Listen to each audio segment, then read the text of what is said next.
এই লাল টুকটুকে সুন্দর জামাটা যে দেখতেছেন, এটা আমি কোনো দোকান থেকে কিনে নাই, এটা নিজে বানাইছি। আসেন আজকে আমি এই জামাটার কাটিং দেখাই আপনাদের। এজন্য আমি প্রথমে তো চলে যাই দোকানে গিয়ে দেখি কোন দোকানে অর্গানজা কাপড় পাওয়া যায়। অর্গানজা কাপড় নেব, আর হচ্ছে এই অর্গানজা কাপড়টা আমি লাল টুকটুকে নেব, এটা আমি বাড়ি থেকে প্ল্যান করে যাই। এই যে দেখেন লাল টুকটুকে কাপড়টা নিছি, অর্গানজা কাপড়ের সাথে এই যে টিস্যু কাপড়টা নিছি। কাটতে বসে গেছি।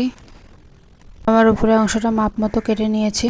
অর্গানজা কাপড়ের ওপর নেটের কাপড়টা বিছাই দিয়ে তারপর হচ্ছে আমি মাপ মতো সুন্দর করে সাইড দিয়ে কেটে নিলাম। এরপর হাতার মাপ মতো কেটে নিলাম। আপনারা ইচ্ছে মতো হাতার মাপ নিতে পারবেন। আর হচ্ছে এই যে গলার দিকে দেখেন একটু এক্সট্রা রাখছি, এটা আমি ডিজাইন করছি, আপনারা চাইলে এটা না করতেও পারেন। এরপর নিচের পার্টটুকু কাটার জন্য বসে গেছি। এর জন্য নেটের কাপড়ের 2 পার্ট নিছি। 2 পার্ট নেওয়ার পর এভাবে মোড়ায় নিয়ে কোমরের মাপকে 4 ভাগ করলে যতটুকু হবে ততটুকু এই যে